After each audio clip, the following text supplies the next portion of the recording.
जय श्री राम। प्रिय मित्रों, रामायण और रामचरितमानस का बीच का अंतर आपको पता है?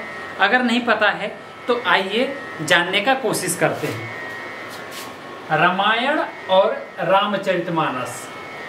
रामायण जो है यह लिखा गया महर्षि जो है वाल्मीकि के द्वारा, और वहीं जो रामचरितमानस हम आजकल पढ़ते हैं वह लिखा गया है गोस्वामी तुलसीदास जी के द्वारा। रामायण जो है उसकी जितनी भी लिखावट है, अंदर की जो भाषा है वह शुद्ध संस्कृत में है, और वहीं पे गोस्वामी तुलसीदास जी जो रामचरितमानस लिखे हैं उसकी भाषा अवधी है। यह इतनी सरल भाषा है कि इसे बच्चा बच्चा पढ़ सकता है, समझ सकता है। तो आजकल जितनी भी हम राम कथा सुनते हैं, प्रसंग सुनते हैं, वह सब गोस्वामी तुलसीदास जी द्वारा लिखित रामचरितमानस का ही हम सुनते हैं। तीसरी अंतर क्या है, जो जो रामायण है वह त्रेता युग में लिखा गया था।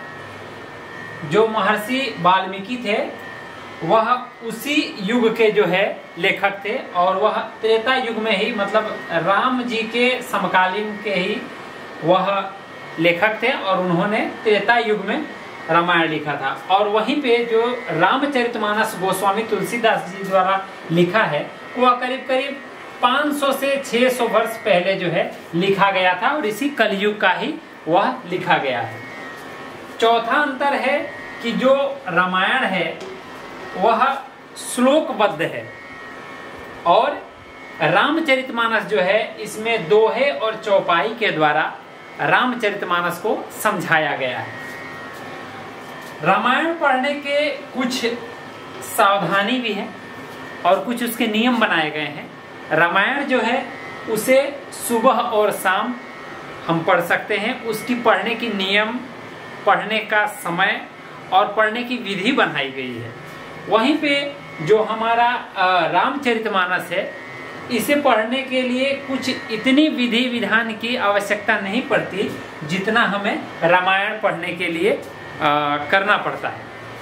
तो यह था कुछ बेसिक सा जानकारी रामायण और रामचरितमानस के बीच का। आशा करता हूँ कि आपको यह जानकारी अच्छी लगी होगी। जय श्री राम।